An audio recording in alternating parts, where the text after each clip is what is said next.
Hey everyone, I'm Nicole Guillaume with Guiding Echoes, the channel that is devoted to your spiritual and personal growth. And today we are diving into a topic that I love that also happens to be very controversial among other mediums, and that is the topic of walk ins.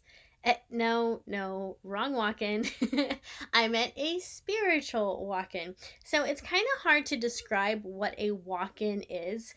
So I am going to actually borrow a story arc from the TV show The Ghost Whisperer. Now, in the fourth season, well, let me back up. So, The Ghost Whisperer was a TV show starring Jennifer Love Hewitt, and she played a psychic medium by the name of Melinda.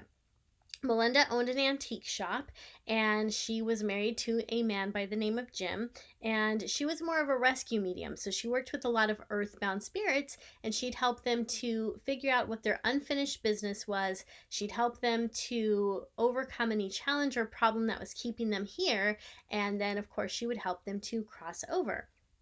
In the fourth season of the show, they had a very interesting story arc, and it revolved all around her husband becoming a walk in. So, in the fourth season, there was a story in which her husband gets shot and he dies. And when he dies, he refuses to cross over because he doesn't want to leave her alone. He sees how his death is affecting her, and of course it's just she's in agony over it. She can't wrap her mind around the fact that her husband Jim is gone.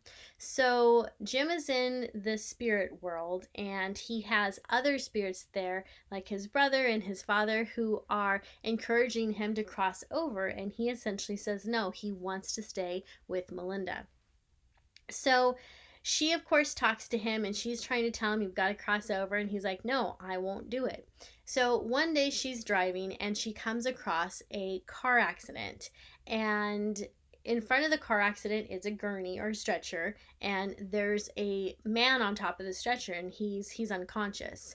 And so she sees the spirit of that body get out of the body, leave, and he crosses over. And just then, Jim's spirit comes, and Melinda knows what he's about to do. And she's like, Jim, no! She yells at him. And his spirit ends up going in to the body that was on the stretcher. So, as we would learn later, the person who died in the accident, essentially, his name was Sam. And Sam's spirit crossed over, and when that happened, Jim inhabited the body of Sam. So, the TV show went on to illustrate the different challenges and difficulties that Jim faced in this new body, one of them being amnesia. He didn't remember that he was Jim, and his own memories of being Sam were dismantled too. So anyways, it was a very interesting story arc, and it lasted for most of the fourth season. So that is what a walk-in is. A walk-in is essentially when a spirit from someone on the other side inhabits the body of another person, but that spirit has left the body. So this isn't possession. It isn't anything like that, because the person who originally had that body, the spirit that was in that body, has already left. So essentially it's a free vehicle that just needs a new driver. And so that new spirit will come in, or another spirit will come in and take over that body. So why would spirit do this? Why wouldn't they wait to be reincarnated? Why would they want to come back in the first place? Well, the reason for that is that they have some type of purpose that they want to complete now. So they may have crossed over feeling as if they left something very important unleft, unchecked, undone. And so they will look for a body to inhabit. And once they're able to do that, they're hopefully able to complete whatever they felt their life purpose was or is. Okay, so I know it's a little confusing. A lot of spirits that choose to do this will accept the challenges that come with inhabiting an adult body, because they don't want to go through the whole stage of being a baby, growing up, having new parents, being told what to do and what not to do. But inhabiting a body of an adult has its own challenges too. So, anyhow, I wanted to give you 3 signs of someone who is possibly a walk in. And also, I wanted to say that walk ins are very rare. It's why they're not talked about a lot. The reason I even decided to do this video was because a few weeks ago I had a client, and she was this wonderful woman, and her husband had passed away. And she came to me for a reading, and I was able to successfully make contact with her husband. And he told me he was going to come back. And I was like, what do you mean you're going to come back? Like, you're gone, dude. What do you mean you're going to come back? And he said, straight faced, without any hesitation, clear as day, I'm going to be a walk in. And I was shocked because I've never had a spirit tell me just point blank that's what they were going to do.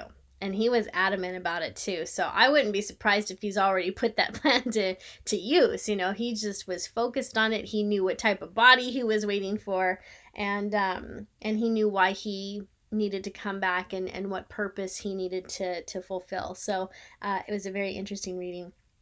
And so I started diving into walk-ins even more. I was already familiar with what they were, but then I became even more fascinated. And I just think it's a really interesting topic, and I wanted to share it with you. So walk-ins are very rare, but it does happen. And there are some signs that will help you to recognize someone who's a walk-in, or if you're a walk-in yourself. And I know that sounds strange because you might think to yourself, well, if I'm a walk-in, wouldn't I know? Not necessarily. You as a walk-in might feel intense confusion. You may feel as if you have this purpose, but you feel as if you don't belong with your family and your friends. And this will happen after a near-death experience. So, for example, most walk-ins have had some type of experience where they tried to commit suicide.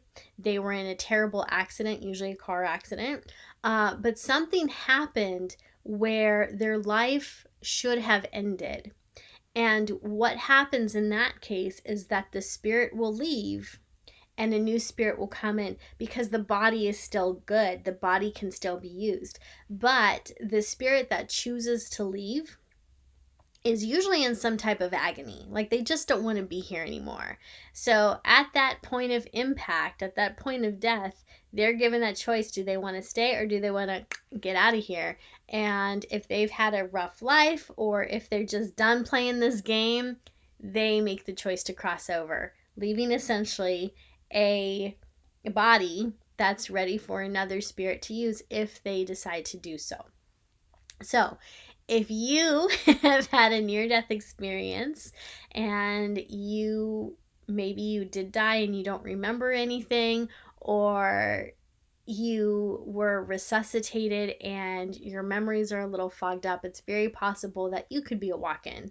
So anyways, I'm going to go over the 3 different signs of a spiritual walk-in that you may recognize in yourself, or that you may recognize in someone else, like a close friend. So the very first sign of a spirit walk-in is that there is this complete overhaul of someone's personality. It may happen gradually, or it may happen very quickly after an incident. So when we talk about a personality change, we mean that someone introverted becomes extroverted. Someone who maybe didn't talk a lot now talks all the time and won't shut up. Someone who maybe was very quiet and shy and serious is now outgoing and enjoying life. In addition to those type of personality changes, you may notice changes in their mannerisms, how they speak, if they use their hands a lot when they talk, like I do. You know, the words that they choose to use to express themselves will be different. And sometimes they'll come forward with an accent, like suddenly the way that they pronounce their words will change too. So there is going to be a shift in that person's personality. Oh, and the other thing too that's kind of interesting is the food that they like will completely change. completely change. So if they were someone who enjoyed maybe really hearty foods, like they were all into the steak with the sour cream and the butter, like me, they may come back and they're like all into the smoothies and the oatmeal, and just a completely different way of feeding their bodies, of taking care of their health. So that is one of the signs that I would say is most obvious in a walk-in, is that their personality, their likes and their dislikes, their choice in music, everything seems to change. Or maybe not everything, but enough to notice that this doesn't seem like the same person. And you're right, it's not. Number 2 is issues with memory. So this is memory loss, but it's also memories of things that never happened. So let me explain. When a spirit inhabits an existing body, the bond between the body and the spirit is out of balance, because this spirit didn't grow up in this body. It didn't go through puberty with this body. It didn't make memories in this body. So now you have pure energy, right? The consciousness melding with something physical, which is the body.